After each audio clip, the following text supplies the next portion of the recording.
Far Cry 2 is an aura.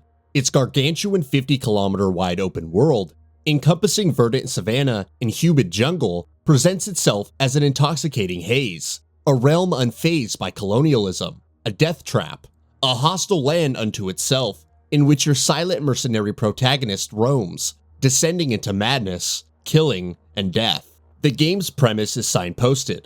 Enter the indefinite East African landmass and survive its brutal civil war long enough to complete your sole objective, eliminating prominent weapons dealer and conflict perpetrator, the Jackal. But in what is fair to perceive as pig-headed stubbornness of the game's developers, you, the player, is made to suffer.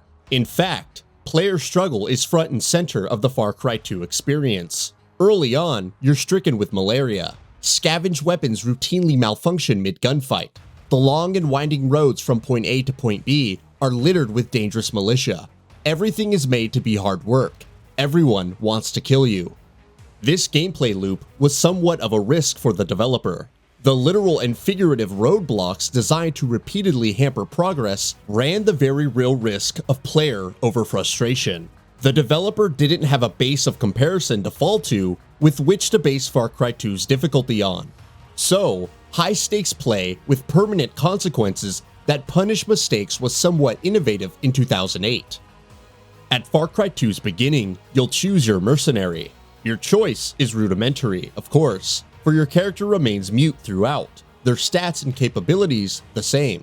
Of the mercenaries unchosen, well, these become scattered throughout the game's fictional depiction of East Africa, functioning as regional warlords controlling their own territory, given context as the game's buddy system. It's a format well established in open-world game design come 2022, but 14 years ago it was something of a revolution. Furthermore, these buddies are a characterful bunch, becoming your allies that'll accompany you into battle, their involvement directly influencing the difficulty of a mission. The kicker, if they die and you fail to revive them, then they're gone forever. Raising the stakes ever further is the game's masterful implementation of survival mechanics, honed and polished in titles such as The Forest or DayZ in the years preceding, but atypical of AAA first-person shooters even to this day. With the player suffering from malaria, there's a constant requirement to manage medication, the failure of which results in the player suffering seizures before collapsing. In essence, it's a rudimentary hunger mechanic requiring you to replenish to survive. Resources are scant too, ammo and weaponry scarce. Fast travel points are limited to bus stops on the outer fringes of the game's map, which, incidentally, is a literal piece of paper eschewing the regular on-screen minimap in view, populated with endless quest markers. So, we've determined that the developer deliberately made Far Cry 2 a challenge, but we've not established why. Well, as always, the answer is immersion. As stated at the feature's outset, Far Cry 2 is an aura. To put it plainly, its setting, characters, and narrative are merely a premise. By consistently shoving obstacles in the player's face without any semblance of handholding, players are free to traverse and explore at their own pace. Maybe Far Cry 2 was the first game of its kind to reward players who spend time off the beaten path, not just in confronting them with angry militants, but in presenting them with vibrant golden sunsets atop of a mountain, or the chance to watch zebras gallop across lush plains. The game's dedication to realism, to tangibility, is the real winner here. Clearing camps, shooting enemies, firing guns, yeah, this is all well and good. And for what it's worth, Far Cry 2 shooting is decent, but this isn't the quality that endures. No, it's the game's world. It's a vibrant, dangerous place, and more important, a character than a player. The design philosophy does have its limitations though.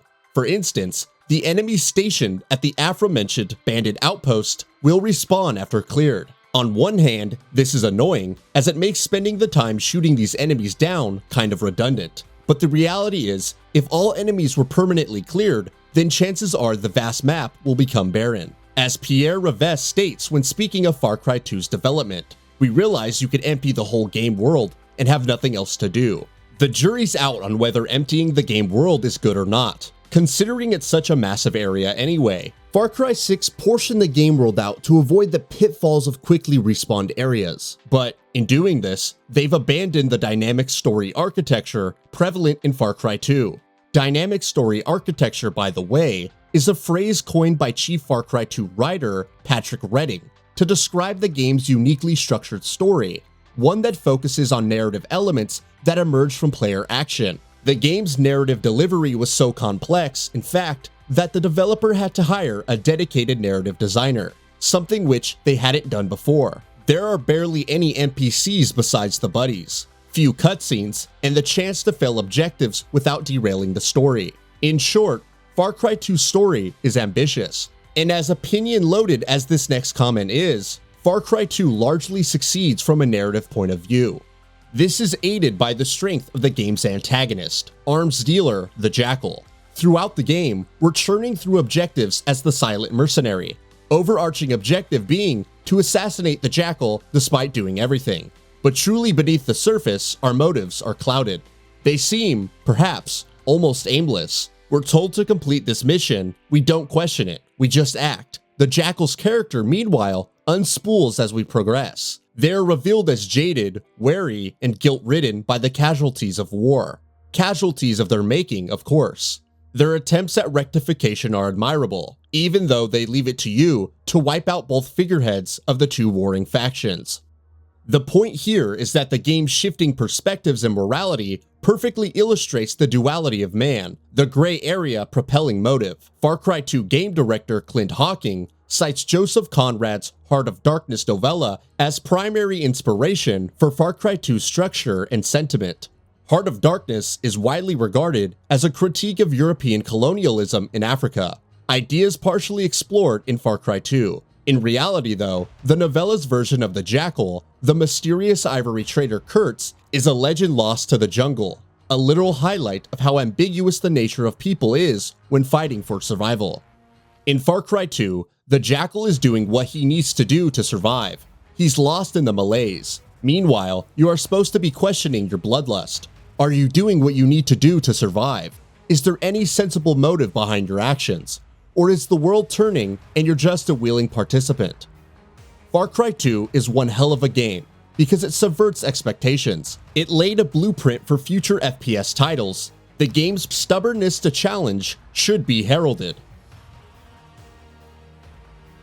That's all for now. If you enjoy what you saw, please hit the like button. And if you're new to the channel, now is a great time to subscribe. We upload brand new videos every single day. After subscribing, don't forget to enable all notifications by clicking the bell icon.